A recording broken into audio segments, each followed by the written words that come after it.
T test जो है वो आपके दो टाइप के होते हैं, इंडिपेंडेंट टी टेस्ट और डिपेंडेंट टी टेस्ट। इंडिपेंडेंट होता है जिसमें मैंने दो ग्रुप्स इन्वॉल्व होते हैं, जैसे 12th A और 12th B दोनों को मैंने पढ़ाया और मैंने उनके रिजल्ट चेक करे कि किनका कैसा स्कोर आ रहा है, वो होता है इंडिपेंडेंट। डिपेंडेंट टी टेस्ट होता है एक ही ग्रुप का, हम जब हम बिफोर और आफ्टर चेक करते हैं, जैसे कि पहले एक ग्रुप का एक दूसरी टीचर ने पढ़ाया, फिर उनका रिजल्ट हमने चेक करा, फिर उसी ग्रुप को किसी और टीचर ने पढ़ाया, फिर उनका रिजल्ट चेक करा। 12th A का रिजल्ट ही हमने 2 बार चेक करा, तो वो होता है डिपेंडेंट टी टेस्ट। आज एक क्वेश्चन कर लेते हैं इंडिपेंडेंट टी टेस्ट का, क्योंकि ज़्यादातर बच्चों को ये चीज़ समझ नहीं आ रही। ग्रुप में मैंने वर्कशीट भेजी है, वर्कशीट का पहला क्वेश्चन ये है। एक और चीज़ कि उसमें ना थोड़ी मॉडिफिकेशन है, लास्ट में 66 तक ही है, लेकिन इसमें एक और 54 ऐड होगा जो मैम ने बताया। ठीक है, अब है कि हम क्वेश्चन समझते हैं।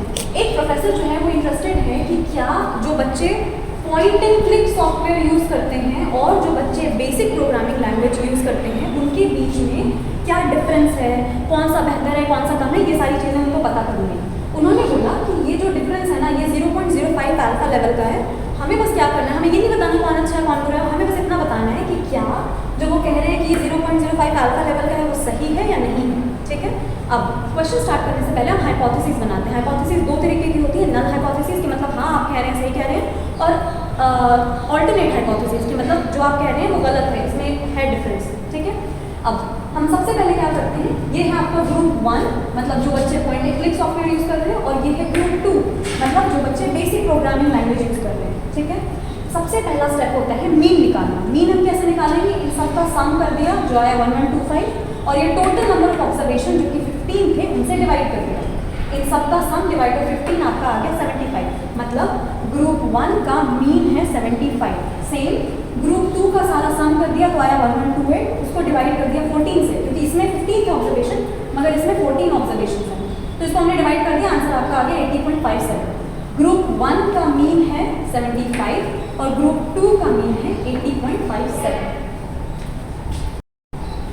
अब मीन निकल गए। अब दूसरा स्टेप होता है, हम एक नया कॉलम बनाएंगे जिसमें हम रॉ स्कोर में से मीन को माइनस करेंगे। मतलब जैसे यहाँ पर मीन क्या आ रहा है 75, तो मैं 83 माइनस 75 एक नया कॉलम बनेगा। एक्स मतलब रॉ स्कोर और एक्स बार मतलब मीन, तो 83 माइनस 75 8, फिर 83 माइनस 75 63 माइनस 75, ऐसे करके हम पूरा कॉलम बनाएंगे, एक एक को माइनस करेंगे। ठीक है, कैलकुलेटर अवेलेबल होता है एग्जाम में, तो कैलकुलेटर से फटाफट से कर लेंगे। ठीक है, ये एक आपका एक कॉलम बन गया। सेम कॉलम हम यहाँ पे भी बनाएंगे, जो भी मीन है और जो रॉ स्कोर है 86 माइनस मीन, 74 माइनस मीन, ऐसे करके सारा कर देंगे। ठीक है, एक एक कॉलम दोनों में बन गए। अब इसके बाद एक और कॉलम बनाएंगे, जो भी ये रिजल्ट आया उनका स्क्वायर कर देना है बस, मतलब x माइनस एक्स बार का स्क्वायर। 83 माइनस 75 आंसर आया 8, तो 8 का स्क्वायर 64, 12 का स्क्वायर 144, ऐसे करके आ गया। ठीक है, सारा स्क्वायर आ गया। एक और एक यहाँ पे स्क्वायर का कॉलम बन गया, फिर एक y वाले ग्रुप में भी स्क्वायर का कॉलम बन गया, जो भी वैल्यू आई थी उसको हम स्क्वायर कर देंगे। ठीक है, और दो डेसिमल के 2 डिजिट तक लिखेंगे, डेसिमल के बाद 2 डिजिट तक। यहाँ तक क्लियर है? ये तो हमारे पास क्या क्या आ गया, मीन आ गया, उसके बाद हमारे पास x माइनस एक्स बार और x माइनस एक्स बार का स्क्वायर, ये 2 कॉलम्स आ गए, ये 2 कॉलम्स आ गए। ठीक है, अब क्या करते हैं, जब हमारे पास ये सारे कॉलम्स बन गए, हम क्या करेंगे, ये जो स्क्वायर वाला कॉलम था ना x माइनस एक्स बार का स्क्वायर, इस कॉलम का हम सम करेंगे। इसका सम आ गया 2380। वैसे ही ग्रुप 2 में जो ये स्क्वायर वाला कॉलम था इसका सम आ गया 1669.43, ये चीज़ है। अब इसके बाद क्या होता है कि हमें कैलकुलेट करना होता है स्टैंडर्ड डिविएशन। स्टैंडर्ड डिविएशन हमें कैलकुलेट करते हैं। अब तक हमने मीन कैलकुलेट करा, फिर हम स्टैंडर्ड डिविएशन कैलकुलेट करेंगे, फिर लास्ट में हम टी स्कोर कैलकुलेट करेंगे। तो मीन हो चुका है और स्टैंडर्ड डिविएशन अब करते हैं। ठीक है, अब स्टैंडर्ड डिविएशन कैलकुलेट करने के लिए फॉर्मूला होता है x माइनस एक्स बार का स्क्वायर अपॉन nx माइनस 1। धीरे धीरे क्वेश्चन करके याद हो जाएगा, समझते हैं। स्टैंडर्ड डिविएशन ग्रुप 1 का स्क्वायर S12 स्क्वायर हम ऑलरेडी कर चुके हैं, तो हम वापस से स्क्वायर नहीं करेंगे। ठीक है, तो x माइनस एक्स बार का स्क्वायर का सम कितना आया था 2380, हम यहाँ पर लिखेंगे 2380। nx माइनस 1 होता है जो x ग्रुप है उसमें कितने n है, मतलब कितने टोटल नंबर ऑफ ऑब्जर्वेशन हैं, जो कि है 15, तो हम करेंगे यहाँ पर 15 माइनस 1 जो कि है 14। तो हम क्या करेंगे, ये जो स्क्वायर का सम था अपॉन जो भी आपके नंबर ऑफ ऑब्जर्वेशन है -1, 14 कर दिया हमने, वैल्यू आ गई 170।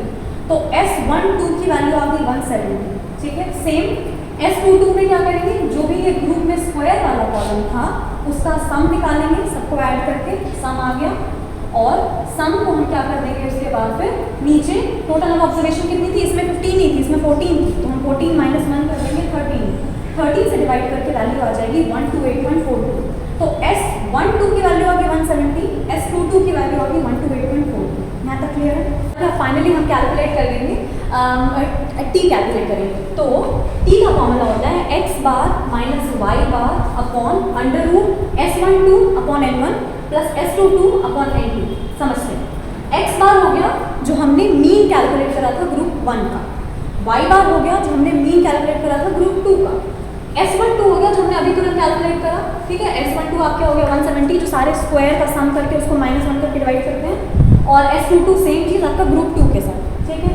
N1 हो गया ग्रुप 1 में कितने नंबर ऑफ ऑब्जर्वेशन थे जो कि 15 था, और N2 हो गया जो ग्रुप 2 में कितने थे जो 14 था, ठीक है।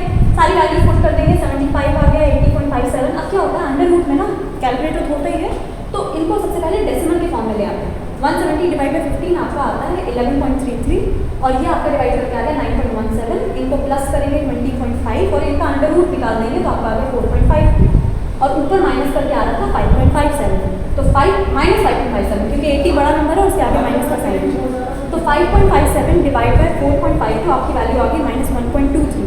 तो टी ऑब्टेन है 1.23 माइनस 1.23, टी आ गया।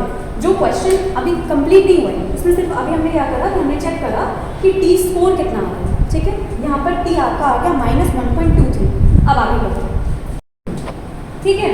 तो हमने यहाँ पर आपका टी ऑब्टेन कर लिया है -1.23, आपका एक्स बार मीन आ गया ग्रुप 1 का, वाई बार ग्रुप 2 का मीन, स्टैंडर्ड डिविएशन का हमने स्क्वायर करके ये पूरा आपका कैलकुलेट करके टी ऑब्टेन हमारा आया -1.23। अभी सिर्फ टी ऑब्टेन आया, अभी आगे भी है। क्या करना है, हमें दो चीज़ें करनी है। डिग्रीज ऑफ फ्रीडम का फॉर्मूला होता है nx-1 प्लस ny-1। क्या करेंगे, जो भी आपके टोटल नंबर ऑफ ऑब्जर्वेशन थे ग्रुप 1 में जो कि 15 थे, 15 माइनस 1, और ny मतलब जो ग्रुप 2 है उसमें कितने ऑब्जर्वेशन थे 14, तो 14 माइनस 1, इनको हम 15 माइनस 1 14 और 14 माइनस 1 13 ऐड करेंगे तो आपका डिग्रीज ऑफ फ्रीडम आ गया 27, ठीक है। क्वेश्चन में आपका अल्फा ऑलरेडी गिवन था, अल्फा की वैल्यू थी 0.0205। अब हम इसको क्या करते हैं 2 से डिवाइड करते हैं ताकि हम पूरे उससे अच्छे समझ पाएँ कि कितना एक्सट्रीम जा रहा है, लेफ्ट में कितना जा रहा है और राइट में कितना जा रहा है। तो मैंने इसको 2 टुकड़ों में तोड़ दिया, 0.025 मतलब 2 बार 0.025।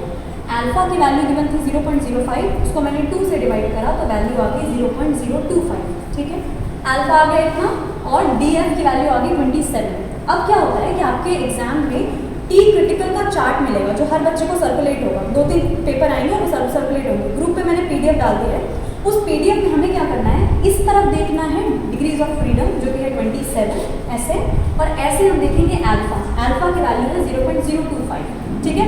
अब वो कहाँ पर मैच कर रही है वो नंबर निकालेंगे, वो नंबर आ रहा है 2.05, ठीक है। 2.05 जो वैल्यू है वो आपका आ रहा है टी क्रिटिकल के टेबल में। अब क्या होता है, अगर जो आपने वैल्यू कैलकुलेट करी है वो कम होती है तो हम क्या करते हैं, हम ये कहते हैं कि हम रिटेन करते हैं हाइपोथेसिस को, मतलब जो क्वेश्चन कह रहा है वो सही है, ज़्यादा कुछ डिफरेंस नहीं है दोनों ग्रुप्स में, ठीक है। लेकिन अगर जो आपने कैलकुलेट करी है वैल्यू वो ज़्यादा आती है इस वैल्यू से, टी क्रिटिकल टेबल वाली वैल्यू से, तो हम रिजेक्ट कर देंगे कि नहीं जो आप कह रहे हैं ऐसा कुछ नहीं है, दोनों ग्रुप के बीच में एक सिग्निफिकेंट डिफरेंस है जिसको हमें नल करके ऐसे नहीं बोल सकते कि नहीं ज़्यादा कोई डिफरेंस नहीं है ना। तो ये चीज़ याद करनी है, अगर टी ऑक्टेन आपकी ज़्यादा है तो हम रिजेक्ट कर देंगे, टी ऑक्टेन अगर आपकी कम है तो हम रिटेन कर देंगे। इस केस में टी ऑक्टेन है -1.23 और टी क्रिटिकल है 2.05, तो मतलब यहाँ पर ये वैल्यू कम है तो हम क्या कर देंगे, रिटेन करेंगे। रिटेन मतलब कि हम मानेंगे आपकी बात को कि हाँ आप सही कह रहे हैं, ये नल हाइपोथेसिस है, इसमें ज़्यादा कुछ ऐसा डिफरेंस नहीं है, बहुत कम डिफरेंस है, ठीक है। तो ये हो गया, ये इंडिपेंडेंट टी टेस्ट कैसे सॉल्व करते हैं वो हो गया। इसमें और क्वेश्चन इजी क्वेश्चन सॉल्व करेंगे तो समझ आ जाएगा कि लाइन वाइज कैसे कैसे करना है। पहले मीन कैलकुलेट करना है, फिर एक्स माइन मतलब कि फिर माइनस का कॉलम बनाना है, फिर उन माइनस की वैल्यू का स्क्वायर का कॉलम बनाना है, फिर स्टैंडर्ड डिविएशन कैलकुलेट करना है और उसके बाद टी की वैल्यू आ जाएगी। फिर हमें डिग्रीज ऑफ फ्रीडम कैलकुलेट करके अल्फा को डिवाइड करके फिर टेबल में देखना है और फिर फाइनल आपका आंसर आएगा। तो ये पूरा लेंथी प्रोसेस है, ये सिर्फ इंडिपेंडेंट टी टेस्ट है, अभी डिपेंडेंट नहीं करा है, ठीक है।